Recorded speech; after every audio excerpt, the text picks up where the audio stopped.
compartilhar uma palavra, vai ser rápida. Eu quero ler um texto lá em 2 Coríntios 13, 14. Mas eu quero compartilhar hoje sobre uma pessoa que você conhece muito bem. Se não conhece, precisa conhecer. E eu quero ler esse texto para dar início. A Ale vai projetar hoje os textos para mim. Eu não passei para ela antes, mas a gente vai conseguir fazer isso. Em nome de Jesus. 2 Coríntios, capítulo 13 e o versículo 14. Olha só, você deve conhecer esse texto. Você que é cristão, já deve ter ouvido esse texto. Todo final de culto o pastor diz esse texto, sim ou não? Então ele é muito conhecido. E eu vou pregar sobre ele. Diz assim: a graça do Senhor Jesus Cristo, o amor de Deus e a comunhão do Espírito Santo sejam com todos vocês. Amém? Talvez você diga assim: pastora, a senhora vai pregar o que mesmo? Isso aí é um complemento, é algo que o pastor fala todas as vezes para os crentes não saírem sem a bênção. Pois é, mas talvez você não entenda ou nunca tenha percebido a preciosidade que existe nesse texto. E eu quero compartilhar com você, porque aqui fala de 3 coisas muito importantes: a graça do Senhor Jesus, o amor de Deus e a comunhão do Espírito Santo.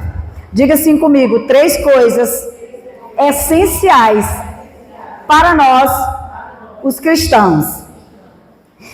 É impossível eu e você estarmos aqui hoje sem essa graça de Jesus. Foi essa graça que nos alcançou.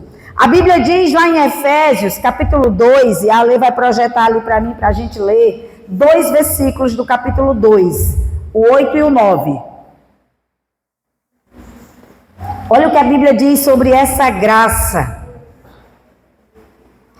Pois pela graça vocês são salvos por meio da fé, e isto não vem de vocês, é dom de Deus, não por obras, para que ninguém se glorie. Sabe o que a palavra está dizendo?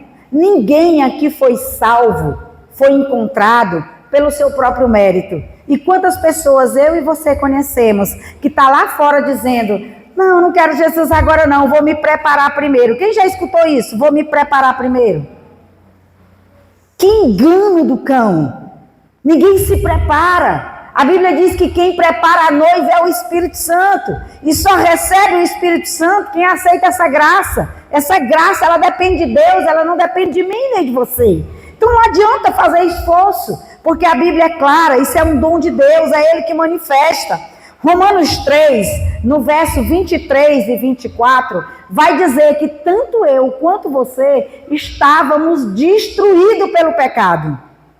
Pois todos pecaram e estão destituídos da glória de Deus, sendo justificados gratuitamente por sua graça, por meio da redenção que há em Cristo Jesus. Olha para quem está perto de você, olha bem nos olhos dessa pessoa e diz assim: você foi salvo só pela graça. Aí você diga assim: foi de graça, viu? Foi uma graça de graça, porque é isso que a Bíblia está dizendo. Gratuitamente quer dizer de graça. Você não pagou nada por isso. Gente, quem não gosta de ganhar aquele presente? Você acha que eu não gostei de ganhar aquela caixa cheia de chocolate? E eu sei mais ou menos quanto ela custou, porque tinha alguns chocolates caros lá dentro. Eu sei que não foi barato. E eu olhei para aquilo: como é bom a gente receber uma coisa assim, que não custa, não é bom? Meu Deus, às vezes a gente esquece de valorizar essa graça que alcançou a gente. E Deus, Ele nos chama não apenas para ser um recebedor dessa graça, mas Ele nos convida para começar um relacionamento com uma pessoa que passa a habitar dentro da gente no dia que a gente aceita Jesus. E eu quero que você conheça dessa pessoa hoje. O Espírito Santo, ele não é uma força, ele não é uma energia, como algumas religiões falam. Não, o Espírito Santo é uma força que vem e que entra assim com um supetão. Não, isso não é o Espírito Santo. O Espírito Santo é uma pessoa. E eu vou lhe provar isso na Bíblia hoje. A primeira experiência com o Espírito Santo é o novo nascimento. É quando ele chega. Pastora, o que é esse novo nascimento? É quando eu decido que essa graça pode me alcançar. É quando eu permito que essa graça de Jesus me alcance. Então o Espírito Santo vem. E quando o Espírito Santo vem, aí começa um novo tempo na minha vida e na sua vida. Mas o texto que eu li, ele vai falar da graça de Jesus, do amor do Pai e da comunhão. Então vamos lá. Eu estou falando de graça, uma graça gratuita que me alcançou e que te alcançou. Eu preciso dessa graça, lógico. Sem essa graça, o Espírito Santo não chega. Sem essa iniciativa do Pai, ele não chega até nós. Mas o amor do Pai é tão importante quanto a graça, porque sem o amor do Pai, eu não consigo permanecer nele. É isso que as Escrituras dizem. Então vamos ler comigo. 1 João, capítulo 4, verso 9 e 10. E também João 3,16. Mas para projetar 1 João 9 e 10, que João 3,16 os crentes sabem tudo decorado. 1 João 4, versículo 9 e 10. Diz o quê? Desta forma, Deus manifestou o quê? O seu amor entre nós. E ele enviou o seu Filho unigênito ao mundo para o quê? Eu só vivo, você só vive, porque Jesus veio. E o que foi que fez Jesus vir? O amor do Pai. Diga assim, o Pai me ama. E João 3,16, vocês sabem de cor e salteado. Porque Deus amou o mundo de tal maneira que deu o seu Filho unigênito para todo aquele que nele crê, não pereça, mas tem o quê? A vida eterna. Essa vida você tem por causa desse amor que Deus derramou. Então, sem graça, não há relação com Deus. Diga assim comigo, sem a graça, não há relação com Deus. E sem amor, não há como permanecer nele. Então, o texto que eu li, de 2 Coríntios 13, 14, diz o amor, a graça, o amor do Pai e a comunhão do Espírito Santo. Você já entendeu que a graça e o amor do Pai não depende de nós. Depende dele. Essa é uma prerrogativa dele. Foi ele que decidiu manifestar essa graça e esse amor. Vamos ler de novo? 2 Coríntios 13, 14. Olhe para esse texto de novo. A graça do Senhor Jesus Cristo, diga eu tenho. Diga comigo bem forte, eu tenho. O amor de Deus, diga eu tenho. Essas duas coisas você tem, ele lhe deu. Todo mundo tem acesso a isso. É só querer, é dele. Diga comigo, mas a comunhão do Espírito Santo depende de mim. Olha para quem está perto de você e diz, depende de ti, crente. Pastora, como assim? Essa terceira parte, ela depende de nós. A parte de Deus, que era, pela sua infinita graça, nos entregar Jesus, ele fez. Agora, ter comunhão com o Espírito Santo não depende dele. Como assim, pastora? Parece uma heresia dizer isso, né? Se não é o meu esforço, se não depende do meu esforço, como é que para ter comunhão depende de mim? Porque o Espírito Santo é uma pessoa. E a minha pergunta para você é possível você ter comunhão com uma pessoa que não quer saber de você? Me responda aí. Alguém que já tentou conquistar uma amizade, o coração de alguém, e a pessoa jogando coice, consegue? Não consegue. Então vamos para essa obra que Deus precisa fazer todos os dias, em mim e em você. Você crê que a graça e o amor de Deus já te alcançou, amém? Eu creio que essa graça e esse amor já me alcançou. Mas para que eu e você vivamos a plenitude da vida cristã, nós precisamos um pouco mais do que isso. Por quê, pastora? Porque a graça e o amor de Deus não é suficiente? Não, é porque foi o Espírito Santo que foi enviado à terra. Quando Jesus subiu, ele desceu. Para quê? Para que eu e você vivesse a plenitude do amor e da graça de Deus. Então, sem ele, não dá para viver. E é sobre isso que eu quero esclarecer a você hoje, para você viver coisas maiores nele. Eu disse a você que o Espírito Santo, a primeira obra dele é o novo nascimento. E eu sei que todo mundo aqui já nasceu de novo. Mas ore comigo, capítulo 4 de Gálatas e o versículo 1. E você vai entender uma coisa interessante. Vocês estão vendo esses meninos fazendo arruaça ali atrás? Por que criança faz isso na igreja? Porque é criança, sim ou não? É quase impossível a gente controlar crianças. É a natureza delas. É natural para elas. Elas podem subir aqui, ó. Eu estou aqui falando, elas vêm, elas sobem, elas gritam, dão um cambalhota. Para elas estão fazendo uma obra de arte. Não é assim?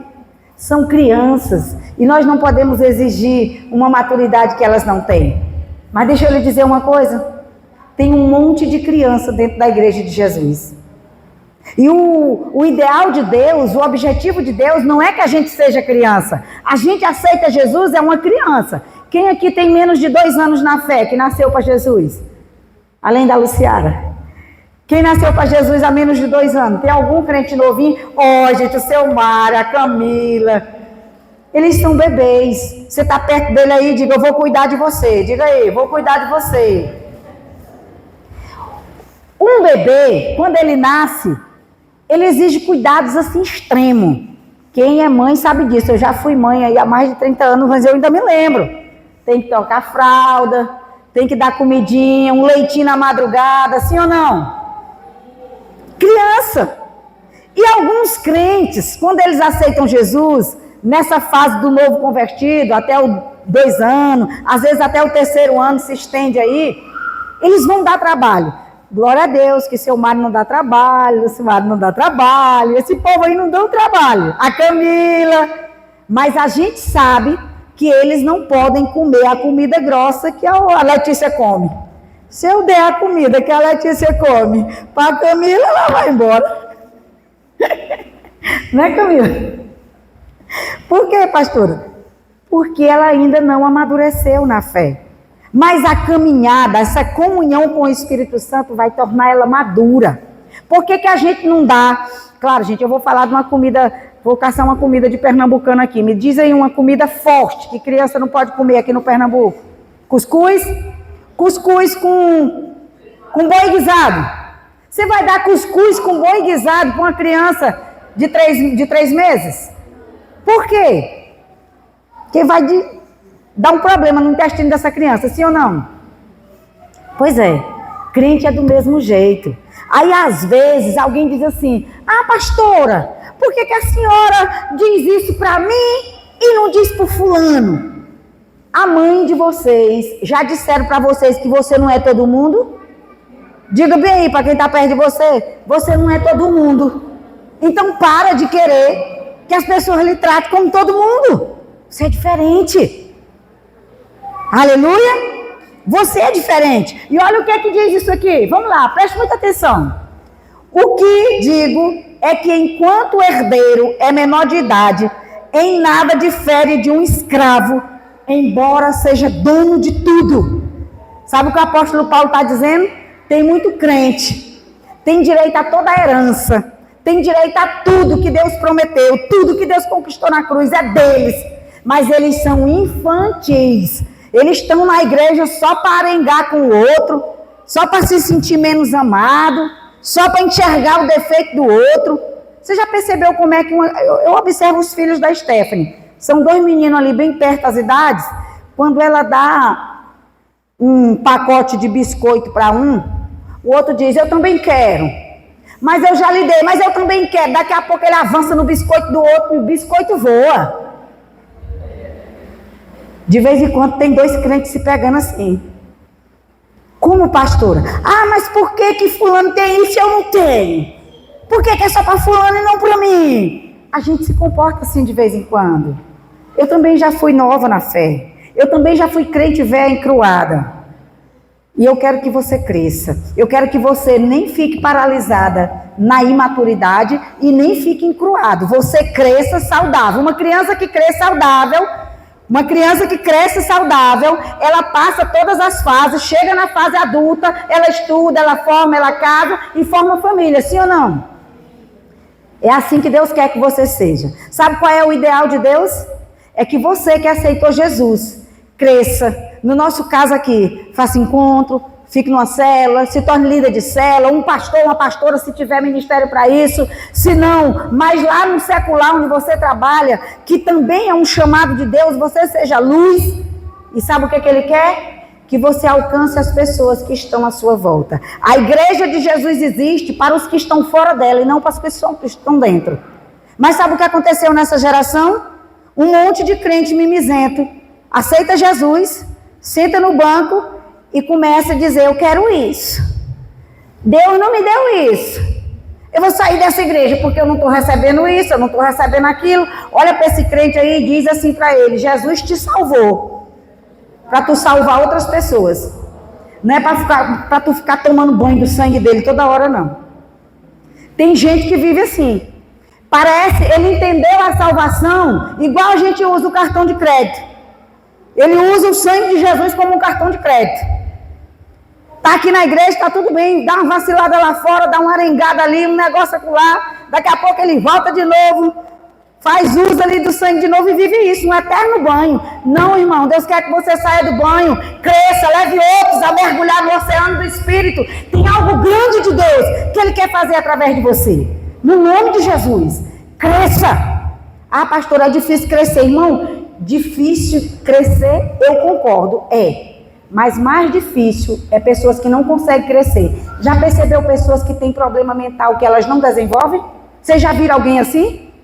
É bom ser assim? A igreja de Jesus não pode ser assim. Ela tem que crescer saudável, como uma pessoa consegue crescer saudável. E só existe uma maneira da gente fazer isso. Talvez você diga assim: pastora, fulano de tal tem 10 anos de crente. E a senhora acredita que ele ainda faz sujeirinha nas fraldas? Ainda está de fralda. Acredito. E quem está me dando a notícia deve estar fazendo do mesmo jeito. Quem está me dando a notícia? Sabe o que é isso? É alguém que não entendeu que ela aceitou o evangelho para abençoar outras pessoas e não para ficar sentada dizendo: Senhor, estou aqui, estou aqui, estou aqui. E eu não estou dizendo que a igreja não exista para lhe abençoar. Amados, a Bíblia diz que nós vamos ter vida e vida em abundância, mas a prioridade de Cristo para quem chega na igreja é alcançar outros. Eu estava lá no encontro, eu fiquei na cozinha do encontro dos homens. Nós estávamos com 7 homens fazendo o encontro. Tinha uma lista de mais de 40. No último dia estava em 10. E só apareceram 7. E sabe, eu fiquei pensando: quanto esforço eu e você estamos fazendo para levar alguém para o encontro com Deus? E quando eu vi aqueles homens, tão poucos homens lá. O Saulo estava lá, o seu Mário estava lá. Pense num povo que está recebendo de Deus. Parece que tem lá 70 homens em vez de 7. De tanto que Deus está derramando naquele lugar. E eu disse: Deus, que precioso. Eu sei porque eu investi a inscrição na vida de um príncipe. E eu fiquei pensando: Senhor, como seria bom se cada crente da igreja que eu sou pastora colocasse no coração: o próximo encontro eu vou pagar a inscrição de um príncipe. Eu vou pagar a inscrição de uma princesa. Daquelas que de fato não tem. Porque tem pessoas que realmente não tem, gente. Eu fiz isso com uma princesa que não tinha como ir, ela não tinha como, tinha até o dinheiro na conta, mas não tinha como sacar. Quando ela me explicou, eu digo: pois você vai. Até parece que a pastora tem dinheiro sobrando. Sabe o que eu digo? Ainda não chegou na minha conta, mas vai chegar. Diga bem para perto de você: vai chegar muito dinheiro na sua conta. Diga aí para essa pessoa.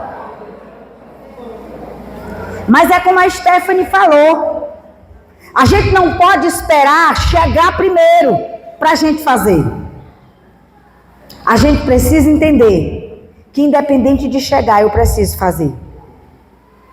Eu não tenho salário, mas eu tenho uma ajuda de custo.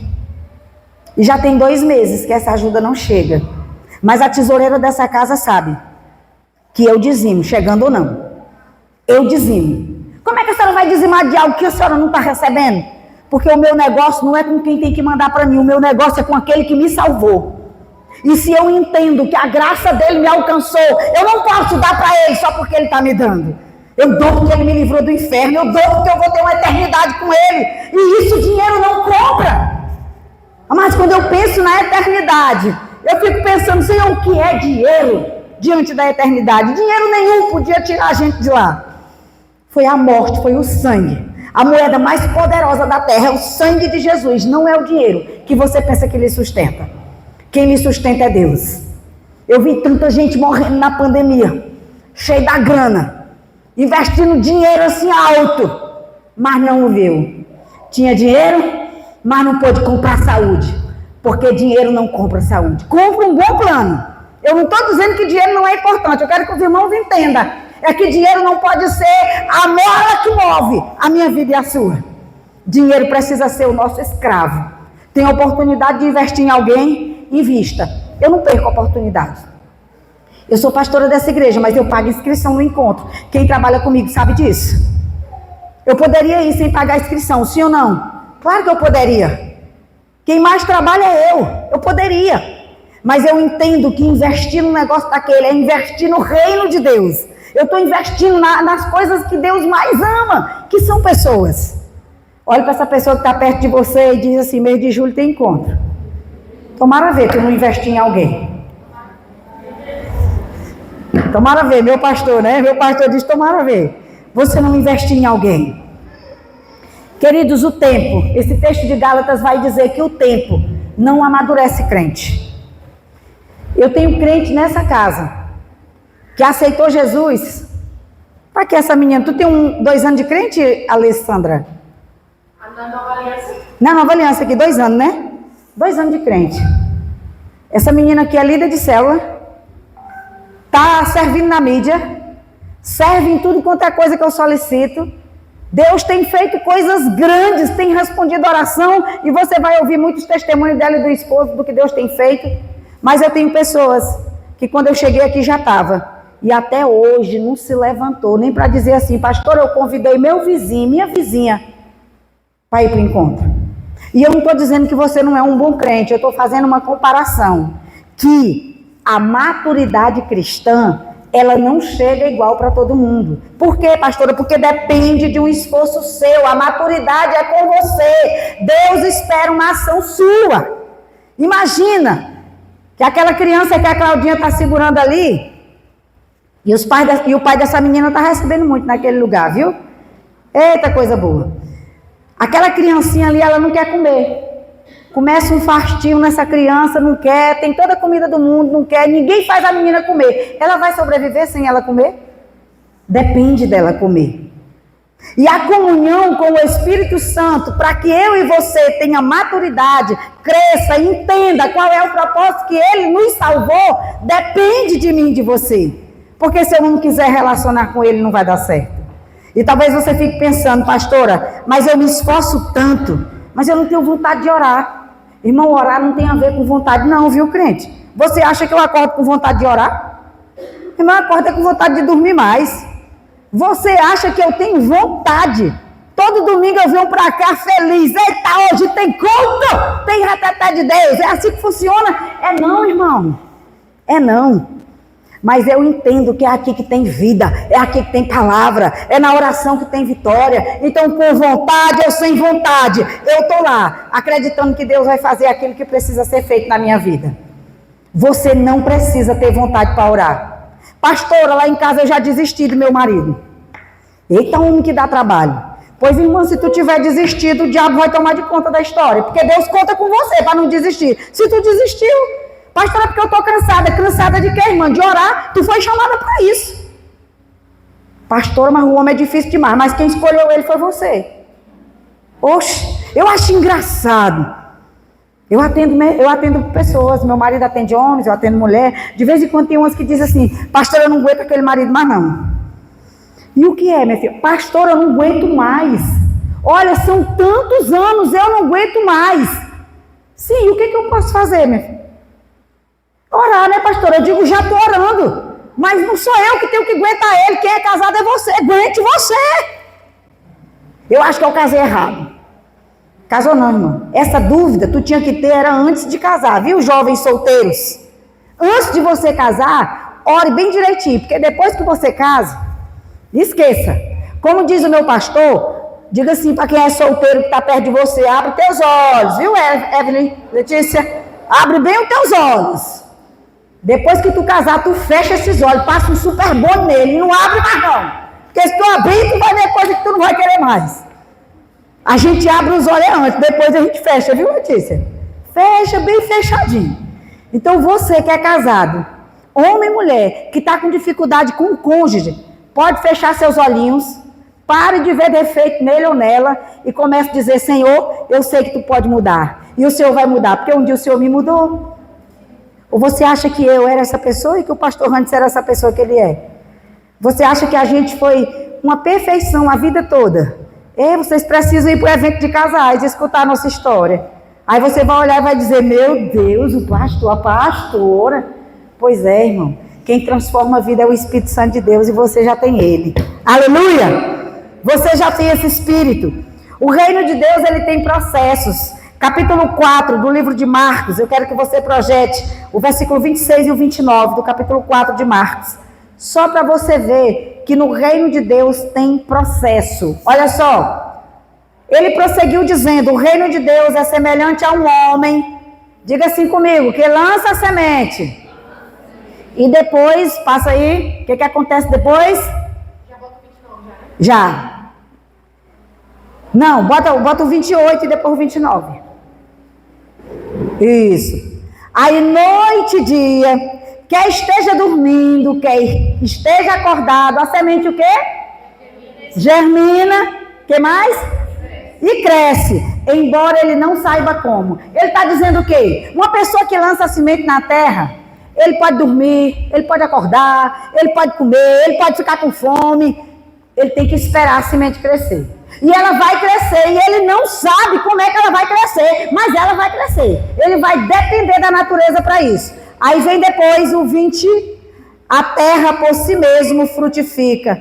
Primeiro nasce a planta, depois a espiga, e por último o grão cheio na espiga. Até logo que o grão fica maduro, o homem passa a foice e chega a colheita. Sabe o que Deus está dizendo? A vida cristã é assim. No reino de Deus tem processo. Primeiro você lança a semente. Depois você rega a semente. E você espera Deus fazer o milagre. Porque depende dele, não é de você. A parte que é sua é a parte de você interagir com o Espírito Santo e deixar Deus trabalhar. Até porque a Bíblia diz que é o Espírito Santo que convence, sim ou não. Então você vai deixando, mas a Bíblia vai dizer que essa planta vai germinar, ela vai crescer, e uma hora ela vai estar madura, no ponto de você passar a foice e colher. Sabe, se você não desistir, mulher de Deus, homem de Deus, que ora, que acredita no poder do Senhor, você vai ver o seu cônjuge, seu filho, sua filha, nesta casa ou em qualquer outra casa do Senhor, no altar, servindo a Ele, dando glória, e você chorando e dizendo, Deus, obrigado, porque eu orei, porque eu não desisti. É assim que funcionam as coisas de Deus. A gente foi criança um dia, a gente engateou, a gente andou, a gente cresceu, a gente está aqui, casou alguns, a gente amadureceu. Aquilo que você tem hoje, você não tinha quando você tinha 10 anos, eu não tinha. Foi um processo. Queridos, a nossa fé também é assim, não desista. Esse é o tempo de você crescer em fé, crescer em oração. Sabe, eu tenho orado nessa cidade, eu tenho descoberto que aqui existem demônios que trabalham na mentalidade das pessoas na nossa cidade, para se conformar, irmãos. Eu sou atacada com essa luta nesse lugar, mas a minha mente é saudável. Diga-se comigo, minha mente é saudável. Eu repito isso todo dia, minha mente é saudável. Eu não deixo o diabo dominar minha mente com os pensamentos do cão dele. E essa cidade, ela tem um principado que atua na mente das pessoas. Lança pensamentos igual quando pesca. Eu não sei se você já pescou de anzol. Lá no Maranhão tem umas pescarias de anzol. Bota a iscazinha, se o peixe vir, já era. O diabo faz assim, Garanhuns. Lança um pensamentozinho, aí você agarra. Daquele pensamentozinho, daqui a pouco está gerando até morte. Pessoas se matam nesse lugar. Essa cidade tem um índice altíssimo de suicídio. Mas você acha que o suicídio começou com o quê? Com um pensamento. Que a pessoa deixou crescer, amadurecer, o diabo passou a foice. Não faça isso não. Decida o pensamento que chegar na minha mente. Se eu não der conta de lutar contra ele, eu vou em alguém que está melhor do que eu. Querido, pessoas existem para isso. É para ajudar uns aos outros. Esse é o objetivo da igreja do Senhor. E numa igreja em célula, você não pode viver sozinho. Tomara ver, crente aqui nessa igreja, dizer, estou me sentindo abandonado. Ninguém está cuidando de mim. Tomara ver você com a conversa do cão dessa. Se não está sendo cuidado, com certeza você não está numa célula. Pastor, eu estou, mas o meu líder não está cuidando. Pois vem a mim. Pode reclamar para mim e para o pastor Hanson, que se o seu líder não cuidar de você, cuidamos nós. Mas você não vai ficar sem assistência. Isso eu lhe garanto. Então não reclame. Se você não está sendo cuidada, procura uma célula para você ser cuidada. É impossível eu e o pastor Hanson dar conta da vida de todo mundo aqui, mas é perfeitamente possível os líderes de célula e um cuidando dos outros e me fazer chegar a você. Com líderes é fácil. Stephanie lidera ali a Tamires. Na hora que a Tamires precisa de algo que não depende da Stephanie, que já é de mim, ela diz, pastora, Tamires está precisando, o que é que eu faço? Eu vou lá. Eu tenho acesso a ela. Eu e o meu esposo somos acessíveis. Que é outra coisa que o cão trabalha aqui, para as pessoas não terem acessibilidade aos pastores. Que coisa do cão! O ofício de um pastor é cuidar de gente. A principal ocupação de um pastor é orar e cuidar de gente. Porque se ele não orar primeiro, ele não vai cuidar nem dele mesmo. Quando alguns discípulos dizem assim para mim, pastora, a senhora é muito ocupada. Eu digo, sou, mas eu tenho tempo para você. Quando um discípulo diz, pastor, eu não lhe procurei porque a senhora está muito ocupada, eu digo, você não me procurou porque você não queria. Porque ocupação não me faz não lhe atender, não. Quem me conhece aqui de perto sabe. Na hora que chega, e foi uma das coisas que a Samanta mesmo disse, eita pastora, mas a senhora responde ligeiro, mas a senhora é acessível. Porque provavelmente... Eu viajei para o Maranhão, gente, eu atendi mais gente do que quando eu estava aqui. Eu digo, gente, eu vou tirar umas férias agora de verdade. Pastora, se a senhora tiver de férias, não pode ligar não? Pode, deve. Eu não quero que você ligue por qualquer coisa, só para me atrapalhar. Mas se você está precisando, eu tenho dito, irmão, qualquer hora, de manhã, de tarde, de noite. Graças a Deus, eu e meu esposo somos saudáveis, temos saúde. Quantas pessoas a gente não já atendeu aqui no meio da noite? 2, 3 horas da manhã? Quantas pessoas, eu e meu esposo já fizemos atendimento por telefone, pessoalmente, na madrugada nesse lugar? Você não sabe, mas está sabendo agora. Olhe para quem está perto de você e diga assim, meu pastor trabalha, diga aí. Eu também vou trabalhar. Aleluia. Se o seu pastor trabalha até de madrugada, eu trabalho também, crente. O meu pastor Raimundo Nonato, quando eu tinha alguém muito difícil, e eu repito o que ele diz, que eu dizia assim, pastor, eu não quero aquela pessoa mais na minha célula, não. Eu dizia. Aí ele disse, por quê, minha filha? Pastor, está dando trabalho demais. Ele dizia assim, minha filha, ame um pouco mais. Ame um pouco mais. E aí aquilo ia me constrangendo. Eu digo, rapaz, quer dizer que eu não quero ter trabalho com ovelha na célula, não. E para que eu estou prestando? Olha para quem está perto de você e diz, irmão, gente, dá trabalho mesmo, é para você ter trabalho. Diga aí. Gente, dá trabalho. O Isaac não dá trabalho não, Samanta, desde pequenininho. Oxe, quem é que cria menino? O Miguel não te dá trabalho não, carinho, desde pequenininho. Deixa eu lhe dizer uma coisa, irmão, gente dá trabalho. Todo mundo dá trabalho. Agora, se você investir, essa pessoa que está lhe dando trabalho hoje vai lhe dar muito fruto amanhã. Eu sei porque são 30 anos que eu venho nessa jornada de cuidar de gente. E quantas pessoas passaram 5, 10 anos sem dar um fruto, só me dando trabalho. Mas quando começou a dar fruto, me dá fruto até hoje. Eu tenho pessoas lá no Maranhão que é bênção na minha vida até hoje. Parece que sabe quando eu estou precisando de alguma coisa. Mas o que foi isso? Foram dias, semanas, anos de investimento. Decide investir em pessoas, não tenha pena não. Pastora, mas fulano não quer nada com nada, mas Deus está acreditando que tu vai fazer essa pessoa querer. A Bíblia diz que Davi estava numa caverna, e sabe quem foi procurar Davi? No momento pior da vida de Davi, Davi estava com problema de ansiedade, eu não tenho dúvida, porque aquele homem tinha perdido o emprego, tinha perdido a esposa, tinha perdido tudo, ele estava escondido dentro da caverna, com medo do rei Saul matar ele. Aí quem foi visitar ele? A família, mas junto com a família quem foi? A Bíblia fala de 600 homens, endividados, descontentes, só pessoa, gente ruim, que você não queria ter perto. Me diga aqui uma coisa, naquele dia que tu amanhece sem paciência, tu quer alguma pessoa endividada e reclamona perto de ti, quer? Oxi, se chegar você bate a porta na cara dela, sim ou não? Pois é, toda vez que eu sinto vontade de fazer isso, eu tenho uma figurinha, vontade de dar e passa. Aí eu lembro de Davi, eu digo, não, peraí, eu não vou fazer isso não. A Bíblia diz que Davi transformou aqueles 600 homens em homens valentes, guerreiros, que foram a base do exército de Israel. Aqueles homens ficaram conhecidos como os valentes de Davi. E por que será que Deus mandou só aquele povo que não prestava para Davi? Porque ele acreditava que em Davi tinha algo que ninguém tinha para dar para aqueles homens. Olhe para quem está perto de você e diz, Deus acredita que dentro de você tem algo que vai mudar a vida das pessoas que Deus tem lhe dado. Simplesmente diga, Deus, pois me faz ver, porque eu não estou enxergando. Porque quanto mais você reclamar, mais você vai ficar numa situação difícil. Não reclame não. A reclamação ela é a linguagem do deserto. A reclamação ela é a linguagem do diabo. Quanto mais você reclama de algo, mais daquilo vai chegar na sua vida. Se você quer que gente boa chegue na sua vida, comece a dizer que quem está com você é gente boa. Eu lembro que eu comecei uma equipe de trabalho lá em Imperatriz, no Maranhão, e pensa num povo ruim. E eu todo dia dizia, rapaz, que equipe ordinária, essa equipe é a pior equipe do Maranhão todo dia. Eu dizia isso.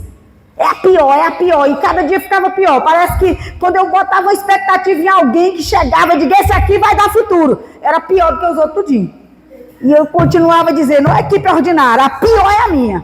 Aí um dia eu estou aqui chegando numa reunião, quando eu subi na calçada, eu lembro que eu botei a perna assim e eu falei, eu digo, meu Deus, eu tenho a pior equipe desse lugar. O Espírito Santo disse assim para mim, vai continuar sendo a pior, porque é só o que você declara. Se você quer gente que presta, então comece a declarar que você tem o que é melhor. Ah, meu amigo, depois daquele dia, quem ficou boa foi o meu povo. Ficou boa foi a minha turma. Eu comecei a dizer no microfone, toda vez que eu ia treinar, ia falar alguma coisa, a melhor equipe da cidade é a minha. E vocês veem eu dizer que a melhor igreja é a minha. As melhores ovelhas estão aqui. Vê ou não veio dizendo isso? E talvez você diga, ô pastor, isso não é verdade não, irmão, eu sou profeta de Deus. Se tem alguém que ainda não é o melhor, vai se tornar, porque você é o melhor de Deus e pronto. Se não fosse o melhor, Deus não tinha me dado, Deus me dá o melhor e vai dar o melhor para você. E sabe o que aconteceu? Aquela equipe se tornou a melhor daquela cidade. Nós fomos muito prósperos financeiramente, nós ganhamos muito dinheiro através daquela equipe. Porque Deus transformou aquelas pessoas que não queriam fazer nada, que não tinham visão, transformou em visionário, mas começou com a minha palavra. Quer marido transformado, quer mulher transformada, quer filho transformado, irmão, abra a boca para falar aquilo que Deus quer fazer. Olhe para o menino e diga, eita profeta de Deus, meu Deus, mas esse menino é uma bênção. É bênção. Não diga que é uma praga, que não vai dar certo, que aquele menino não presta, ou menino ruim, ou marido velho que não muda, meu Deus. Pior. Nunca, você que é casada, nunca abra a boca para dizer assim, eu vou me divorciar, porque eu não aguento mais. Amado, dizer isso é como se você estivesse entregando a porta da sua casa com chave e tudo para o diabo. Não abra a boca para dizer um negócio desse, não. O diabo, ele trabalha com legalidade. Se tiver difícil, diga qualquer coisa boa, menos uma palavra que vai fazer o diabo agir contra você. Amém? Se preocupe não, mamãe. Criança é assim mesmo. Fique tranquila. Eu não me incomodo, gente, com criança. Tá chorando, não me incomodo. Fique tranquila. É normal criança chorar, é normal criança cair, é criança. Não é normal é a gente fazer umas presepadas de criança. Vamos lá. Coloca aí para mim, filha, 2 Coríntios, capítulo 1, versículo 21 e 22. Olha o que a Bíblia fala a respeito dessa pessoa que mora dentro de você. Versículo 21 e 22. Ora, é Deus quem faz que nós e vocês permaneçamos firmes em Cristo. Ele nos ungiu, nos selou como sua propriedade, pôs o seu Espírito no nosso coração como garantia do que está por vir. Sabe o que a Bíblia está dizendo? Tem um selo em você, um selo. Esse selo é a presença do Espírito Santo. Você tem dono. Então não haja como uma pessoa qualquer. Não haja como alguém que quem lhe governa é o sistema político, quem lhe governa é a situação do seu trabalho, quem lhe governa é as brigaiadas que acontecem na família. Não, irmão, quem lhe governa é o Espírito Santo de Deus. Aleluia! Sacode esse crente aí desanimado e diz assim, irmão, tu tem dono, tu tem dono. A Bíblia está dizendo que tu tem um selo.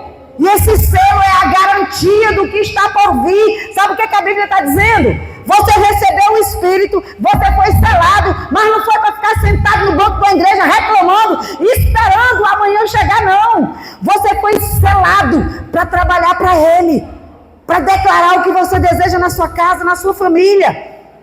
E de verdade, amados, se você não conseguir salvar os de fora, mas pelo menos a sua família, você já está cumprindo a vontade de Deus. Porque a Bíblia diz que um homem, um dia ele lutando, está lá no capítulo 24 do livro de Josué, lutando para ver se o povo permanecia na presença do Senhor. Era um pastor que lutava e o povo não queria. Uma hora estava no mundo, outra hora estava ali, outra hora estava no mundo. Sabe o que ele disse? Chega! Vocês podem escolher o Deus que vocês quiserem, mas eu e a minha família, nós vamos procurar o Senhor. Se você salvar a sua família, você já cumpriu a vontade do Senhor. O problema é que muitos cristãos estão abandonando as próprias famílias. Ninguém quer pagar preço pelo pai, pela mãe, pelo filho, não. Ah, eu não aguento esse menino mais não. Irmão, deixa eu lhe dizer uma coisa, o que você não aguenta é o lago de fogo. O que você não aguenta é uma eternidade sem Jesus. Mas um menino dando trabalho, isso vai lhe fazer orar. E se você parar de reclamar do filho, da filha, do esposo, da esposa, e começar a orar, começar a fazer campanha de oração de madrugada, como eu faço quando as coisas não estão bem. Irmão, deixa eu lhe dizer uma coisa, você vai ver milagre acontecer. Sua fé vai crescer, você vai ficar maduro em Deus, você não vai mais ver problema, porque agora você está acima das adversidades. Todas as vezes que eu vou de avião, eu gosto de pensar nisso.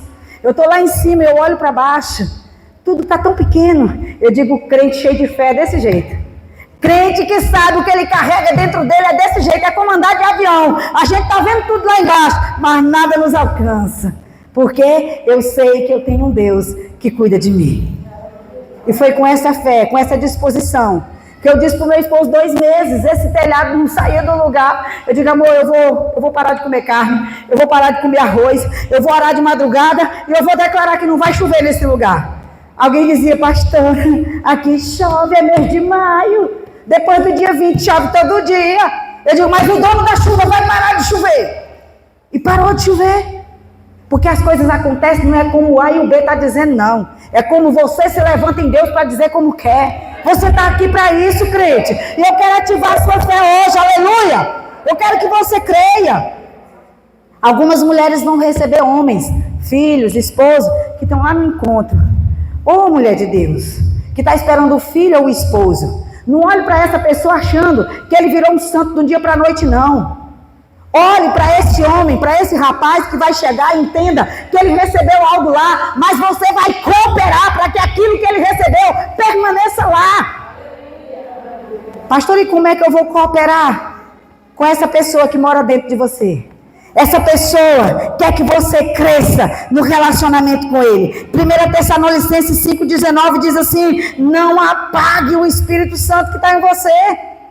Efésios 4,30 diz, não entristeça o Espírito Santo que está dentro de você. Sabe quando é que a gente entristece o Espírito Santo? É quando a gente olha para uma situação. E a gente, eu não dou conta disso, não? Ah, eu não vou me importar com isso aqui, não. Eu acho que o Espírito Santo fica lá dentro dizendo, ô indivíduo, eu estou aqui para isso. Eu sou a força que você precisa. Eu fui colocado dentro de você exatamente para lhe ajudar. A Bíblia diz que ele veio para isso, para nos ajudar. E nós precisamos crescer nisso. A comunhão com o Espírito Santo, ela te fará viver coisas extraordinárias. João 14, 15, a partir do versículo 15. Saulo, tu vai me avisando aí quando os homens estiverem chegando, tá bom? Oi? O pastor vai ligar pra mim, que ele disse. Ah, ok. Muito bem. João 14, 5, 18. 14, 15, não é isso? Pronto. Se vocês me amam, obedecerão aos meus mandamentos. E eu pedirei ao Pai. Isso foi Jesus dizendo. E Ele dará a vocês outro conselheiro, que esteja com vocês para sempre. O Espírito da verdade. O mundo não pode recebê-lo, porque não o vê, não o conhece. Vocês, porém, o conhecem. Ele vive com vocês, estará em vocês. Não os deixarei órfãos. Eu voltarei para vocês. Essa palavra está dizendo, sabe o quê? O Senhor disse, eu vou dar um conselheiro. Mas deixa eu perguntar uma coisa para vocês. Não precisa me responder, mas pense sobre isso.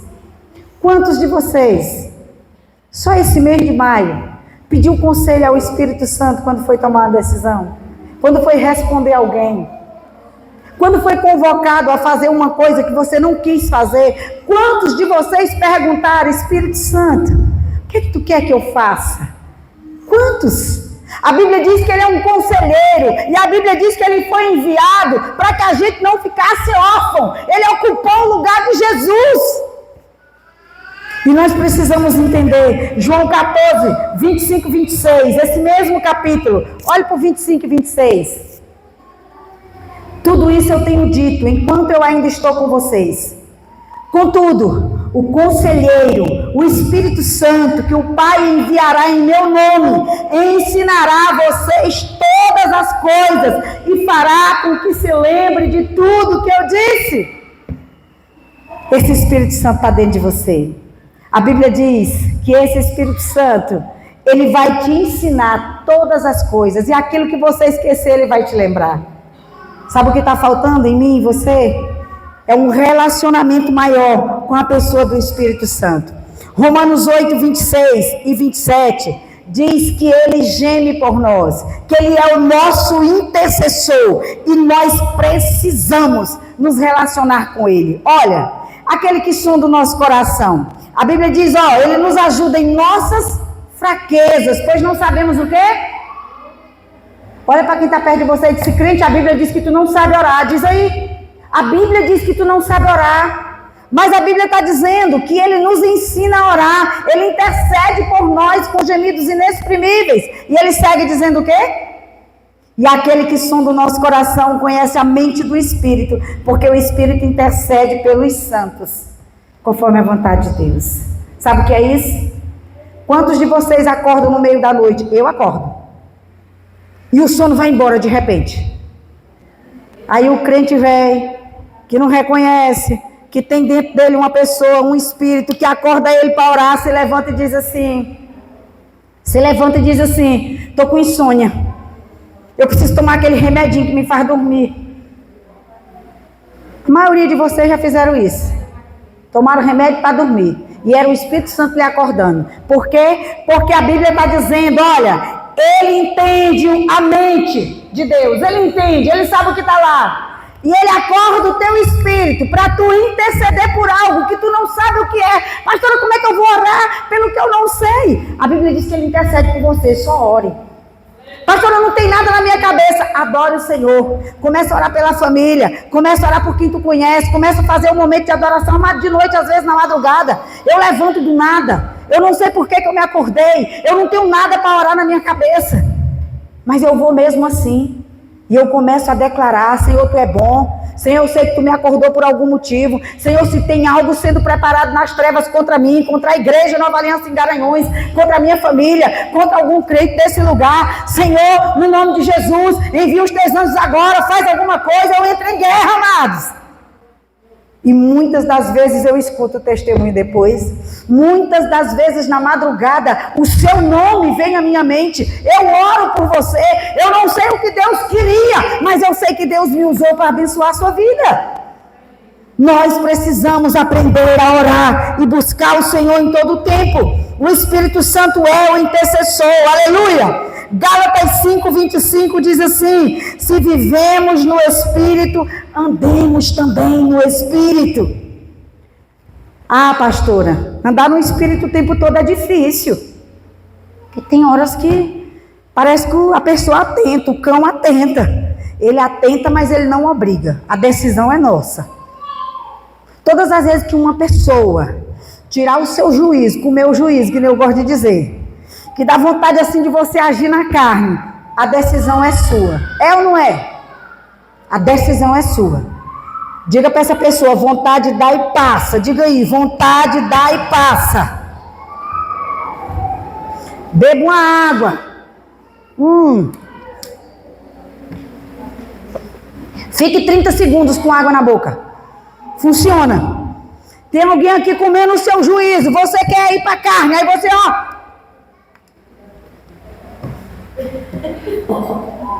eita, lá vai eu. 30 segundos é suficiente para a raiva passar. Você só precisa treinar sua mente para isso. Eu treino minha mente todo dia. Quando o salmista estava dizendo para a alma dele: bendiz ao Senhor, alma velha nojenta. Aqui é a tradução Cleide Dias. Bendiz a minha alma ao Senhor e não te esqueça. Ele estava dizendo para a alma, para a mente: ei, deixa de ser ordinária. Para de achar que tu governa tudo. Porque quem te governa é o Senhor. E ele chega a dizer: eu verei o bem do Senhor na terra dos viventes. Aleluia! Você vai ver o seu esposo salvo nessa casa. Seus filhos. Amém? Sua esposa. Você vai ver seus filhos andando nos caminhos do Senhor. E eu quero, enquanto os homens estão chegando, que eles já saíram da chácara, dizer 3 coisas que não dá para fazer sem o Espírito Santo. E a gente ora. Não tem arrependimento sem o Espírito Santo. João 16:8 diz isso. Se você não se arrepender, não tem como o Espírito Santo vir. Não tem como. Eu conheço crente que diz assim: pastor, eu não estou conseguindo orar mais. Pastor, eu não estou conseguindo mais sentir a presença de Deus. Eu me esforço, mas eu não sinto mais. Pode procurar uma coisa para se arrepender, porque tem algo errado. A Bíblia diz que sem arrependimento ele não chega. A Bíblia diz: quando ele vier, convencerá o mundo do pecado, da justiça e do juízo. Quem é que convence? É ele. Sem arrependimento ele não vem. E nós precisamos ter consciência disso. Segunda coisa que não dá para fazer sem ele. Sem ele não dá para nascer de novo. João 3,7 vai dizer que necessário é nascer de novo. Tito 3,5 também vai falar a respeito disso. A mensagem de Jesus, amado, tanto de Jesus quanto de João Batista era: arrependei-vos, porque é chegado o reino do céu. Sempre era arrepender primeiro, para depois viver aquilo que precisava viver. Coloca para mim aí, minha filha, Tito, capítulo 3, verso 5. Não por atos de justiça, por nós praticados, mas por causa da sua misericórdia, ele nos salvou, pelo lavar regenerador e renovador do Espírito Santo de Deus. Ô amigo precioso, sem esse Espírito Santo, não tem como nascer de novo. E a terceira coisa que não tem como fazer sem ele, 2 Coríntios 3,18, é ele que nos transforma. Não tem transformação sem ele. Assim todos nós, que com a face descoberta contemplamos a glória do Senhor, estamos sendo transformados segundo a sua imagem com glória cada vez maior, a qual vem do Senhor, que é o Espírito. Sabe por que algumas pessoas aceitam Jesus, começam a andar e depois elas se desviam? Você sabe por quê? Porque a expectativa delas de mudança não estava em quem deveria estar. Pessoas que querem transformar pelo esforço próprio. Pessoas que querem ser transformadas de fora para dentro. Não dá certo, irmão. Não dá certo, uma hora dá errado. Você se esforça, bota uma roupa decente, começa a falar melhorzinho, começa a frequentar lugares que crente é onde crente deve estar. Você muda tudo. Só que você só muda o exterior. Porque você agora está na igreja e as pessoas precisam ver que você mudou. Aí dá errado. Porque nós não temos capacidade de mudar nada em nós. Só muda se for o Espírito Santo de Deus. Eu fui alguém que fumou muito na minha juventude. E quando eu aceitei Jesus, eu passei 9 meses fumando dentro da igreja. E o pastor que cuidava de mim disse assim: não largue Jesus por causa do cigarro. Se você não der conta de largar o cigarro, fique com 2. Mas não largue. Porque as pessoas pensam assim: não, eu bebo, não, eu fumo, não vou ficar na igreja não. Irmão, tu vai ficar onde? Mas mais fácil para o cão te pegar, fica na igreja. Igreja é lugar de transformação. Igreja é lugar de ter gente de todo jeito. Se eu não tivesse sido cuidada pelos 9 meses que eu fiquei lá, aquele pastor dizendo isso para mim, irmão, eu tinha me desviado. Porque para mim era inadmissível uma pessoa fumar e permanecer na igreja. Irmão, nós precisamos ser misericordiosos com as pessoas. As pessoas que aceitam Jesus, elas não mudam do dia para a noite, não. Tem gente que muda. Tem gente que aceita Jesus hoje, pronto. Vira o maior pregador do evangelho, nunca mais fuma, nunca mais bebe, nunca mais peca. Outros não, irmão, levam anos. Cada um tem uma jornada, tem um processo, mas cabe a mim e a você ter paciência com essa pessoa, cuidar, investir e fazer aquela pessoa crescer. Se eu dependesse dos crentes daquela igreja que eu nasci para Jesus, irmãos, eu não estaria aqui. Sabe o que era que eu ouvia? Para ser crente vagabundo igual essa aí, nem pais queriam me dar numa igreja tradicional. Mas aquele pastor insistia e dizia: não largue Jesus não, por causa desse cigarro não. Jesus vai lhe libertar. Jesus vai lhe libertar. E eu fui liberta para a glória de Deus. E eu quero aproveitar para fazer um convite hoje nesse lugar. Você que está aqui, que acabou de ouvir, que tem 3 coisas que a gente não consegue fazer sem o Espírito Santo. Quer se arrepender, nascer de novo e ser transformado. Para se arrepender, nascer de novo e ser transformado é só Ele. Eu quero dar a oportunidade de você vir aqui à frente. Talvez você que tem lutado com a sua força para mudar o que precisa ser mudado. Eu quero orar por você. Eu quero que a igreja fique de pé. Talvez você que está aqui tenha pensado assim: pastor, eu estou bem fraquinha, bem fraquinho com Jesus nessa situação, bem aí nesse quesito, sabe? Mas todas as vezes eu fico com vergonha. Que crente é essa? Que todas as vezes que tem um convite, tem que ir lá na frente. Irmão, ninguém tem que vir aqui na frente. Mas todas as vezes que você vem aqui na frente, você está testemunhando para uma igreja que tem algo em você que precisa vencer, que você não venceu ainda. E essa igreja lhe ajuda a vencer. Às vezes não é questão de pecado, é de posicionamentos. E eu quero que a igreja comece a orar. Fecha os teus olhos. E eu quero fazer o convite para a primeira pessoa que está nesse lugar.